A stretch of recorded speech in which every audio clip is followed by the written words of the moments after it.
like something like n minus 1 minus k plus n minus 1 k equals nk. So, but those level of difficulty, nothing that we haven't done in class. So, two of those, one's worth 10, one's worth 15. So, so basically, a core of the test is just algebra stuff. Now for permutation, do you have to write it down like MAT or ATM? Do you want us to write those combinations down, or by the way? Oh, no. If you want me to, I can put those in there. So it's up to you. But Nah, it's too Okay. takes too time, too Yeah. long. If I don't write it on the board, I don't ask you guys to Okay. do it. So, okay.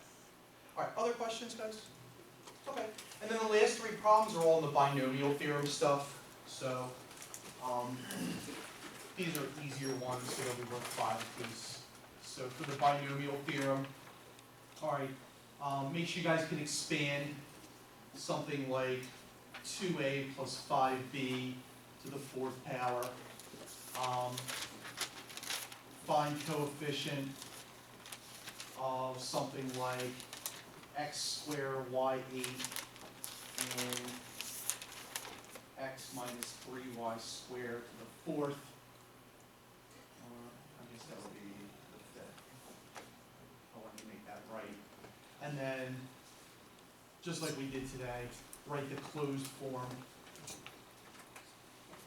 of series k equals 0 to n combination k minus 1 to the n minus k 2 to the 2k minus 2n. Okay, so, and each of those will be worth 5 points apiece. So, a lot of that stuff's on assignment number 10. So my suggestion would be, guys, try to work through assignment 10 as best as you guys can before the examination, just so that way you guys get some practice with that stuff. Okay? So basically 10, 10, 10, 10, 10, 15, 5, 5, 5. So that's your 80 points. Okay? So pretty self-explanatory, guys. If you guys have been working through the homework and all that stuff, it shouldn't be any different than what we've been doing. Okay? So, go ahead, Lucas. The homework's next Monday? Right, assignment 10 is next Monday, okay, so, for that stuff. But again, it might be helpful if you guys work it before. So, go ahead. Note card? Yeah, you guys get the 3x5 note card, 3x5, 3x5, 3x5, 3x5, 3x5. If anybody needs me to help you show how to work a ruler, I can show you guys how to do that. Some of you guys last time didn't understand the definition of 3x5, so once again, 3x5, 3x5, 3x5, 3x5, 3x5. I've said it now a dozen times. So. I really What's need that? to animate. Yes, you may use the, in fact, let me write it on the board so that way I can be explicit about what's going to be on there, okay? So you guys may use one 3x5 note card. What about 4x6? You guys can use the rules of the sets, and you guys can use the Boolean Lowell's sheet as well. Michelle, go ahead. I saw her in first. No, I'm no, sorry. no, she's Actually, I have a question about a problem on the exam. Okay, yeah. It's number 3, I was kind of struggling. Okay, let me go ahead and work it. John, did you have No. something? Okay. So, do you want to read it all through, Michelle? I can. Sure, it's, in parentheses, B complement union, and then in parentheses, B complement minus A, and it's the complement of them. And that. Yes. Okay, and that was equal to something, or? Oh, B, sorry. Okay. This one might be one that doesn't work out, but let's see what happens with this. So, if you were to try to work this, B complement union using your set difference law, like that, or I'm sorry, intersect, and that's equal to B.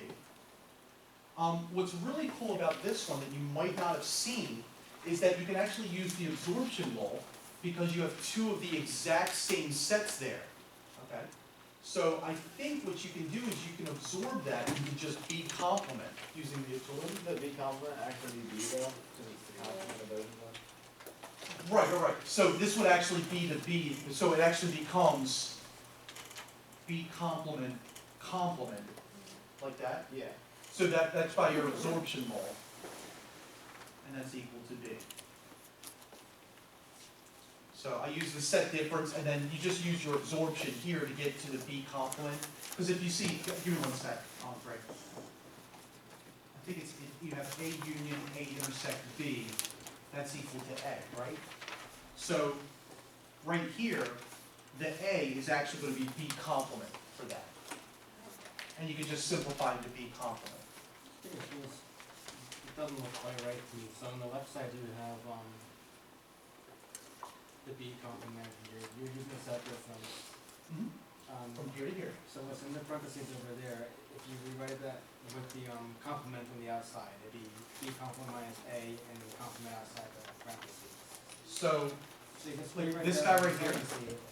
Yeah. okay, so if you were to rewrite that, that would be B union A quantity complement by De Morgan's law. But the B inside is already complemented. Right, Start out with. right.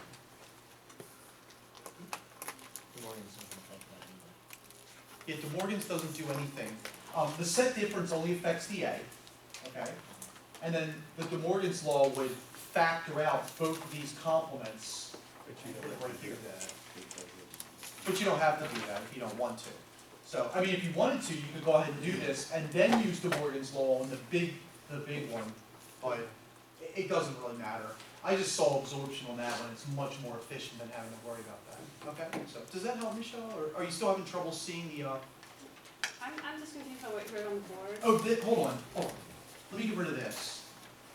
Because I think that might be, okay. And this guy, this is just the, right here, That's absorption. this is the standard absorption law right there. Okay, so that's what's on the sheet. Right, and Okay. that's double complement. Right, so this was the double complement go from here to here. Okay, does that make sense? Okay, good. Okay. Any other questions I can answer, or, go ahead, Christian. I have a problem with another one with Okay. property. Okay. It's, Hold on one sec, because I'm sure it'll be longer. Go ahead. A minus parentheses, A intersect B equals A minus B. Okay. So what you're going to do is change this into A intersect B complement, okay? Which is the same as A intersect A complement union B complement by De Morgan's.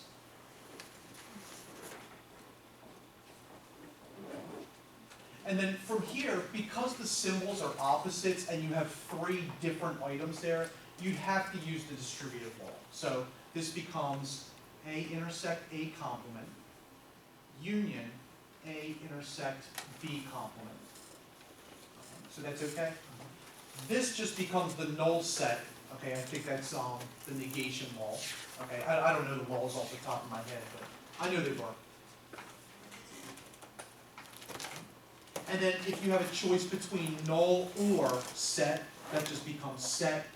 So that's going to be A intersect B complement. And then from here, you can clearly see that this is the definition of set difference. Okay. So did you get stuck from here to here? You just kind of didn't see that that could be changed into the distributor. Yeah. Okay. Yeah. Usually, and I keep telling this to you guys, when you start seeing quantifiers that are flipped, that's a dead giveaway that usually you're either going to use absorption or distributive law.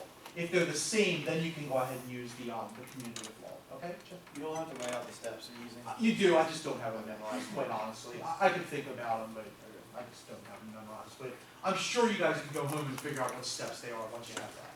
Okay? All right. Other questions that I can answer for anybody? Better. Everybody knows what to expect. Any questions about that stuff? Okay, so I'll try to get here a little bit early next time, so if you guys do have some last minute questions, I can answer them for you guys. All right, make sure you guys study the first part. Okay, don't underestimate or overestimate your abilities, please. And I will see you all next time. Thank you, sir.